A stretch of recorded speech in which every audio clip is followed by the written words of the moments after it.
muchas gracias a la Universidad del Rosario y al Tiempo y a las demás fundaciones que han patrocinado la celebración de este foro tan importante sobre relaciones entre Corte Penal Internacional y justicia transicional. Mi conferencia a continuación girará en torno a demostrar cómo la justicia transicional colombiana,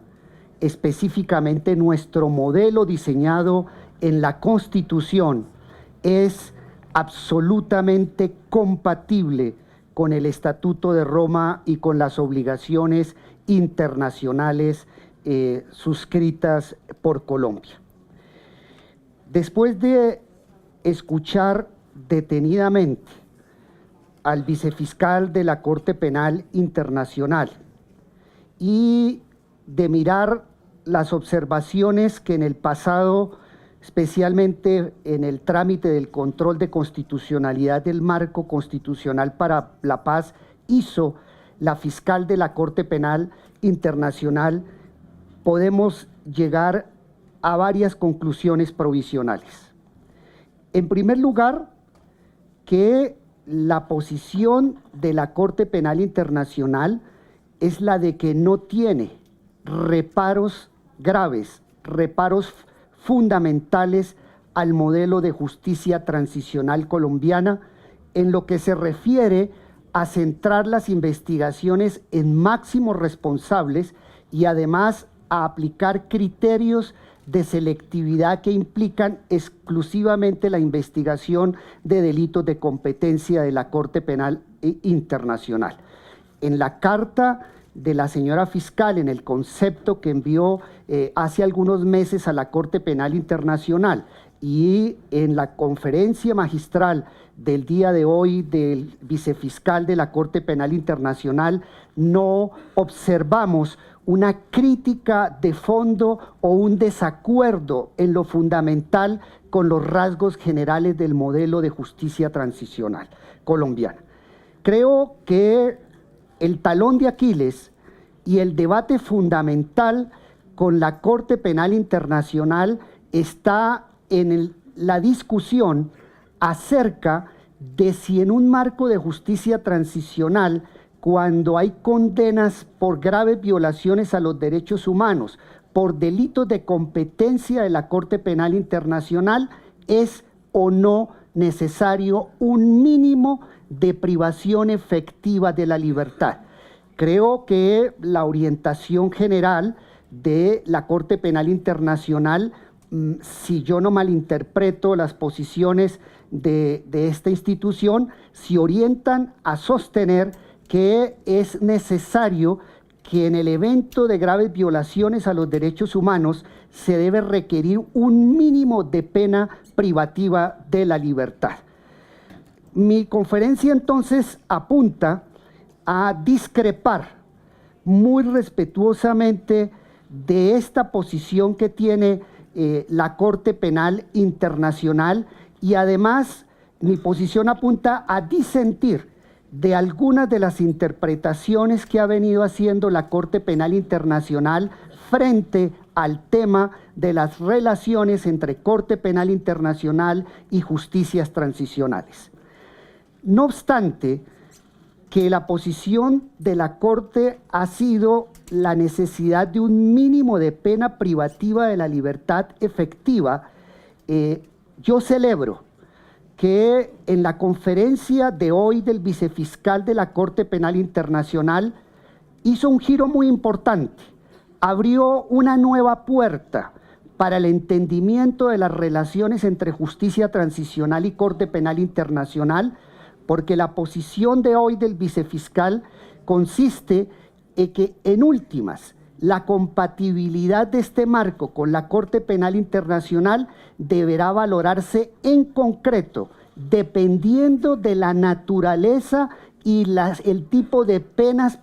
de las penas alternativas distintas a la privación de la libertad. Creo que en la posición que deja hoy sentada la Corte Penal Internacional, si bien ha sido muy rigurosa en ciertos puntos frente a la privación efectiva, creo que hoy se abre una nueva puerta de discusión muy importante, y es la de que va a depender del contexto y de la regulación concreta de las penas alternativas distintas a la privación de la libertad. Mientras no se regule específicamente el tipo de alternatividad penal, no vamos a poder determinar si este marco es o no compatible con la Corte Penal Internacional. Creo que hay allí un avance supremamente importante. Si no malinterpreto al fiscal de la Corte Penal Internacional, pues hay una ventana, una puerta que en este momento nos abre la Corte Penal Internacional para seguir adelante con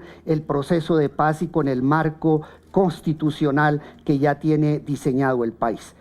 Otro de los elementos fundamentales de la intervención del vicefiscal de la Corte Penal Internacional es el de que la posición de la Corte establece que no puede existir una suspensión integral de las penas.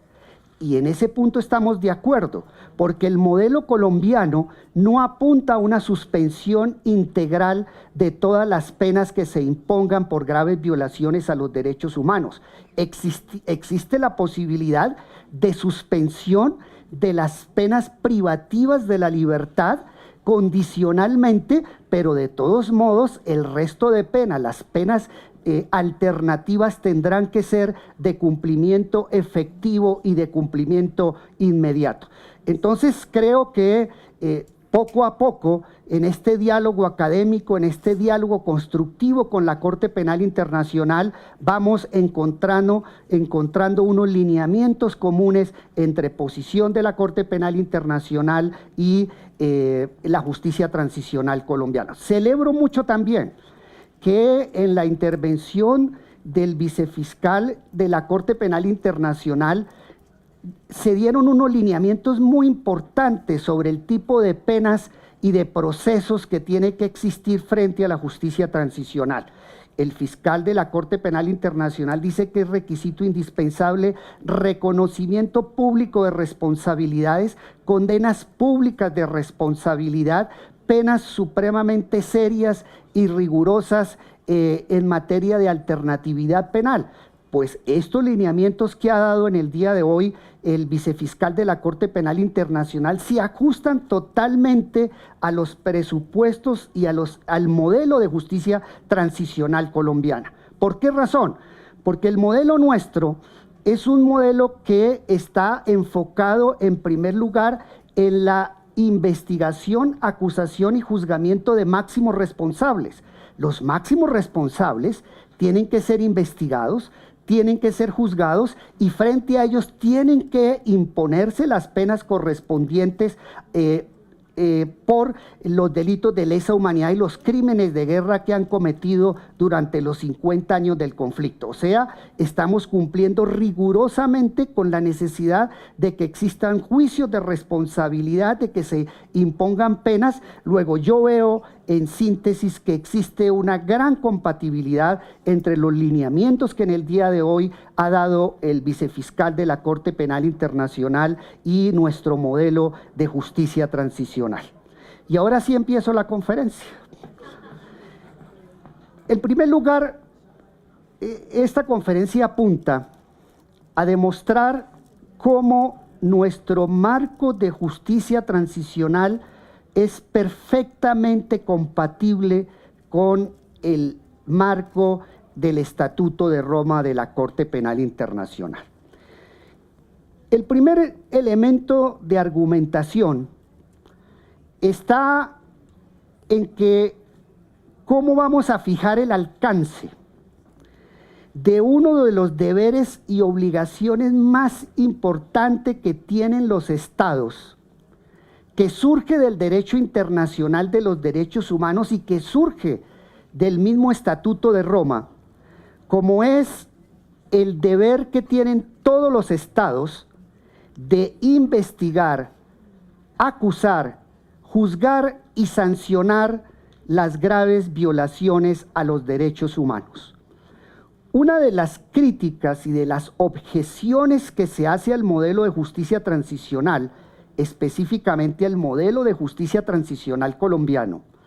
es el de que si solamente se centra la investigación en los máximos responsables y exclusivamente en los delitos de competencia de la Corte Penal Internacional, y que por lo tanto se puede renunciar al ejercicio de la acción penal frente a los combatientes, aunque esos combatientes hayan cometido graves violaciones a los derechos humanos, y que no se investiguen otro tipo de delitos diferentes a los de la competencia de la Corte Penal Internacional, los sectores críticos, con argumentos muy razonables, muy respetables, establecen que ese modelo viola el deber de investigar, acusar y sancionar las graves violaciones a los derechos humanos que están consagrados, deber que está consagrado en los tratados internacionales.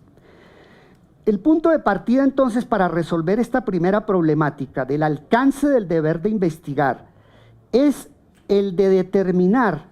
cuál es la naturaleza jurídica, cuál es la estructura jurídica que tiene ese deber de investigar y juzgar las más graves violaciones a los derechos humanos. En el debate contemporáneo de moderna teoría del derecho, hay dos autores muy importantes, uno del mundo anglosajón, otro del mundo alemán, que en las dos últimas décadas han abierto una discusión supremamente importante en la interpretación constitucional y en la interpretación de los tratados internacionales de derechos humanos, y es acerca de la distinción entre dos categorías jurídicas como son las normas jurídicas que tienen estructura de principio y las normas jurídicas que tienen estructura de reglas. Esta distinción, la determinación de si una norma jurídica tiene la estructura de principio o tiene la estructura de regla, es una distinción fundamental en los tribunales constitucionales y en los tribunales internacionales de derechos humanos para fijar el alcance del deber de investigar y juzgar las graves violaciones a los derechos humanos. ¿Cuáles son las normas que tienen estructura de reglas? La mayor cantidad o la regla general es que el ordenamiento jurídico legal, las normas del derecho penal ordinario, del derecho civil, generalmente tienen estructura de regla. Esto significa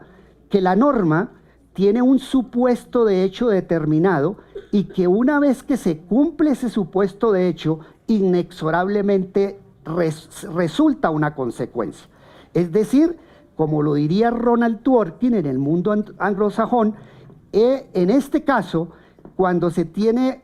la norma tiene estructura de regla, los conflictos y la interpretación se da en el todo o nada. Es decir, cumplido el supuesto de hecho de la norma, inmediatamente surge una consecuencia. Ese es el tipo de estructura de las normas del Código Penal. Si se da el supuesto de hecho de que el que le dé muerte a otro incurrirá en una prisión de 10 a 15 años, pues una vez cumplido el supuesto de hecho, un accidente de tráfico, un disparo, se ha cumplido el supuesto de hecho, inmediatamente viene una consecuencia. O sea, el problema se resuelve en el todo o nada. Mientras que hay otras normas, que son normas que tienen característica de principios, que son normas que no tienen un supuesto de hecho determinado y una determinada consecuencia, sino que son unas normas de una gran textura abierta, en el sentido de que son absolutamente indeterminadas, y por lo tanto los mandatos que tiene esa norma con estructura de principios solamente se cumple progresivamente o se cumple en la medida de lo fáctica y jurídicamente, como diría Robert Alexia, al momento de interpretar las normas de derechos fundamentales que caracterizan las constituciones modernas. Entonces, cuando se habla de una norma con estructura de principio, se está hablando de normas indeterminadas, abstractas, de realización progresiva, que solo se cumplen en la medida de lo fáctica y jurídicamente posible. ¿Por qué razón? Generalmente las normas de derechos fundamentales y las normas de los tratados internacionales en materia de derechos humanos tienen casi que la misma estructura de normas de derechos fundamentales propias de las constituciones modernas, pues solamente se cumplen en la medida de lo jurídicamente posible, porque generalmente esas normas pueden entrar en colisión con otros principios y valores constitucionales. Por ejemplo, la Constitución respeta la libertad de prensa, pero la libertad de prensa no es una norma de realización absoluta o un principio absoluta, porque puede entrar en colisión con el derecho a la intimidad. Es la misma problemática que se presenta cuando nosotros vamos a interpretar el alcance del deber de investigar y juzgar las graves violaciones a los derechos humanos. Si le damos una realización absoluta, o diría yo, es imposible darle una interpretación con criterio absoluto al deber de investigar y fallar y sancionar las graves violaciones a los derechos humanos, porque este principio puede entrar en colisión con otros principios fundamentales, como es el derecho fundamental a la paz. ¿Cómo entonces conciliar esa colisión entre el derecho fundamental a la paz con el deber que tienen los estados de investigar y sancionar las graves violaciones a los derechos humanos? El gran principio que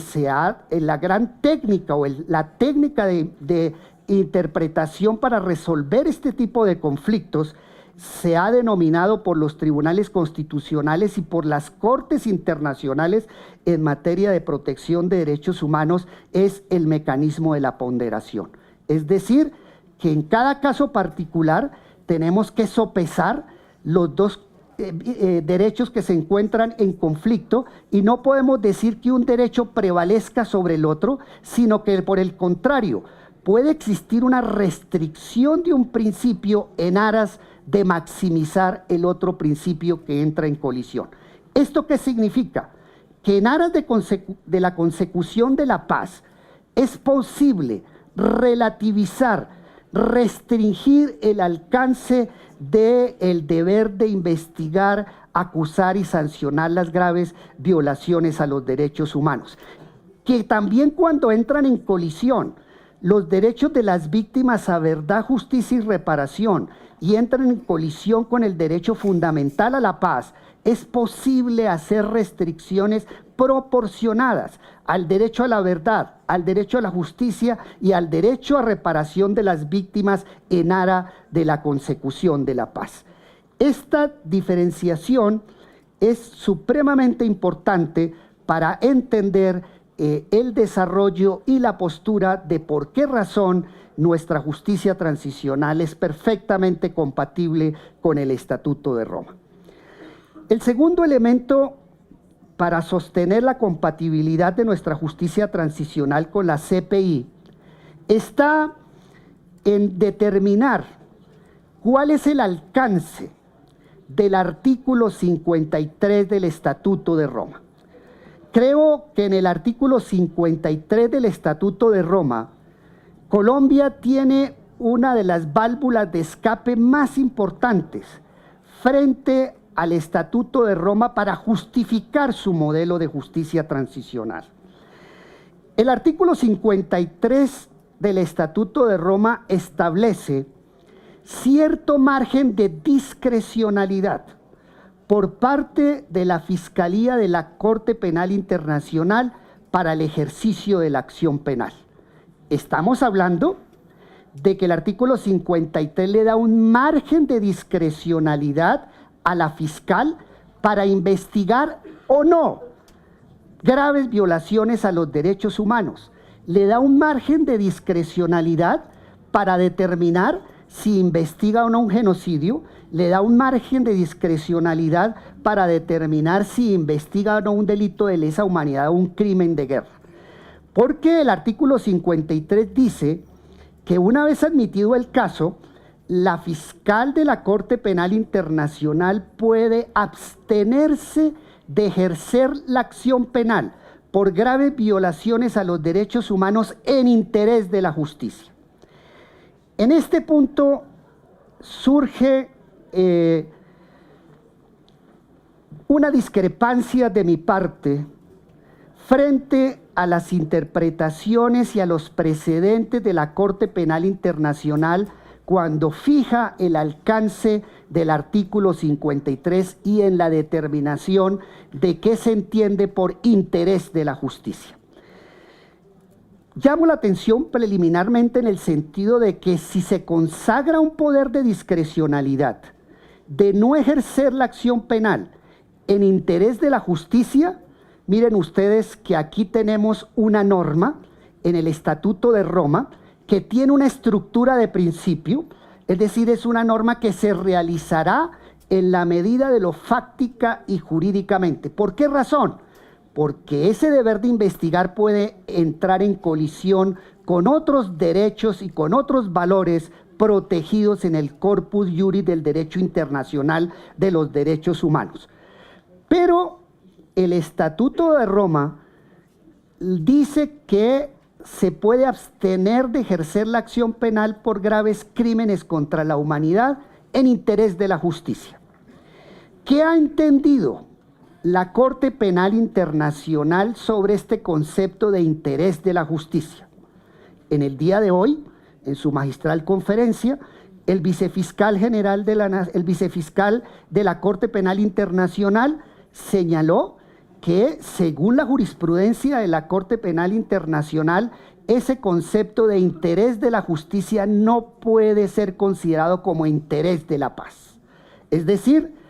que la posición de la Corte Penal Internacional es la de que al momento de hacer la ponderación sobre el ejercicio de la acción penal y cuando se abstengan de iniciarla o proseguirla en interés de la justicia, en esa ponderación de valores no entra el concepto de la paz. La Corte Penal Internacional, si bien no tiene un precedente claro frente a la compatibilidad de justicias transicionales con el Estatuto de Roma, sería el caso colombiano la oportunidad para que se pronuncie por primera vez la Corte Penal Internacional frente a modelos de justicia transicional. Sí quiero rescatar que en algunos casos de justicias transicionales o aproximadas a la justicia transicional, si mal no recuerdo, en los casos de Uganda, en los casos de la República del Congo, donde existían ciertos procesos de paz y modelos de justicia transicional, a pesar de que se estaban desarrollando negociaciones de paz, la Corte Penal intervino en interés de la justicia. Yo no participo de la tesis de la Corte Penal Internacional de que no debe entrar en la valoración de la ponderación para el ejercicio de la acción penal por parte de la fiscal el interés de la paz. Yo no veo viable, no encuentro muy respetable la posición de la Corte, pero me parece que circunscribir la ponderación únicamente al interés de la justicia y no tener en cuenta el interés de la paz sería hacer una interpretación fragmentaria del Estatuto de Roma. ¿Por qué razón? En el discurso moderno del derecho internacional de los derechos humanos, si bien es cierto que existen sistemas especiales, el sistema del DIH, del Derecho Internacional Humanitario, el sistema general del Derecho Internacional de los Derechos Humanos y muchos subsistemas, hay una opinión de interpretación generalizada en el sentido de que el derecho internacional de los derechos humanos debe entenderse como un gran corpus juris de protección de los derechos humanos. Es decir, que no pueden hacerse interpretaciones fragmentarias de los estatutos, sino que es necesario hacer siempre una interpretación de todo el sistema, armonizando los principios y valores que subyacen en cada uno de los estatutos. Entonces, la interpretación que hace la Corte Penal Internacional es una interpretación fragmentaria, donde no tiene en cuenta que el derecho a la paz es un derecho humano universalmente consagrado en muchos instrumentos internacionales y que precisamente una de las funciones de la Corte Penal Internacional es la consolidación de la paz a través del derecho. Es buscar mecanismos de superación del pasado a través del derecho. Entonces, me parece que está desconociendo que la paz es un principio universal y que a la hora de interpretar el Estatuto de Roma no solamente debemos mirar lo que diga textualmente la Corte Penal Internacional, sino que debemos incorporar los otros principios y valores que trae el Corpus Juris del derecho internacional. Además, es importante tener en cuenta que cuando se aprobó el Estatuto de Roma, en las negociaciones preliminares, en el proceso de formación, expresamente los negociadores del Tratado de Roma no quisieron incluir temas relativos expresamente a amnistías e indultos en casos de justicia transicional. Es decir, la Corte, el Estatuto de Roma se mantuvo neutro frente a una toma de postura, ni para prohibirla ni permitirla, frente a los temas de amnistías e indultos en los casos de justicia transicional. Y precisamente, pues este artículo 53 es una de las herramientas más importantes que le dan un margen de actuación a la fiscal de la Corte Penal Internacional para abstenerse de iniciar acción penal por graves violaciones a los derechos humanos cuando nos encontremos frente a modelos de justicia transicional compatibles con los estándares del derecho internacional de los derechos humanos. En tercer lugar, no comparto esas apreciaciones de la Corte Penal Internacional en el sentido de que no se incorpora o que no se puede incorporar en esa ponderación entre ejercicio de la acción penal en interés de la justicia para que también se incorpore el concepto de interés de la paz. Porque, como lo decía, eso implica un análisis fragmentario del corpus juris del derecho internacional de los derechos humanos. Y a mí me parece que esa interpretación también viola un principio general de interpretación del derecho, de la teoría general del derecho, aplicable a la interpretación del corpus juris del derecho internacional de los derechos humanos, y es la de que todos estos instrumentos tienen que interpretarse sistemáticamente, que tiene que aplicarse el principio de unidad de la interpretación y de armonización de los diversos instrumentos de protección a los derechos humanos que están consagrados en varios tratados. Entonces, si el modelo de justicia transicional, como el modelo colombiano, es un modelo de justicia transicional que está permitido por los estándares del derecho internacional de los derechos humanos, es más, es un modelo de justicia transicional que ya expresamente la Corte Interamericana de Derechos Humanos, en una sentencia reciente, el caso de El Mozote y lugares aledaños contra El Salvador, de octubre del 2015, legitimó la posibilidad de justicias transicionales y expresó que esas justicias transicionales eran perfectamente compatibles con los compromisos del sistema interamericano de derechos humanos. Entonces, si a la luz de todo el derecho internacional de los derechos humanos, si a la luz de la misma jurisprudencia de la Corte Interamericana de Derechos Humanos son compatibles los modelos de justicia transicional con el sistema interamericano, si debe aplicarse una ponderación entre justicia y paz, como lo dice expresamente el voto concurrente en el caso de El Salvador y lugares aledaños, entonces yo no entiendo cómo lo que es lícito para el derecho internacional de los derechos humanos se vuelve ilícito cuando interpretamos los alcances de la Corte Penal Internacional. Y por último, quiero referirme a otro argumento, y es para un poco refutar sobre todo el primer concepto que dio la fiscal de la Corte Penal Internacional ante la Corte Constitucional Colombiana de exigir penas privativas de la libertad efectivas, al menos con efectividad parcial, frente a graves violaciones a los derechos humanos. La pregunta es, ¿cómo es la relación entre el Estatuto de Roma en cuanto a la imposición de penas y los ordenamientos nacionales? Aquí debemos ser claros en señalar que el Estatuto de Roma no le impone a ninguno de los estados que suscribieron el acuerdo de la Corte Penal Internacional, no los obliga a que en el derecho interno de cada país se impongan penas privativas de la libertad. El modelo de penas privativas de la libertad para graves violaciones a los derechos humanos tiene operancia cuando el caso lo juzga directamente la Corte Penal Internacional, pero en lo demás, el Estatuto de Roma le dejó a cada uno de los países un margen de discrecionalidad para establecer cuál es el tipo de penas que deban regularse en cada país. Es decir, abrió la posibilidad de Estatuto de Roma para que cada legislación nacional consagre penas distintas a las privativas de la libertad y que caracterizan el Estatuto de Roma. O sea, que nosotros tenemos un margen de discrecionalidad como Estado y nos lo permite el Estatuto de Roma. Entonces es perfectamente viable, y así lo dice el Estatuto de Roma,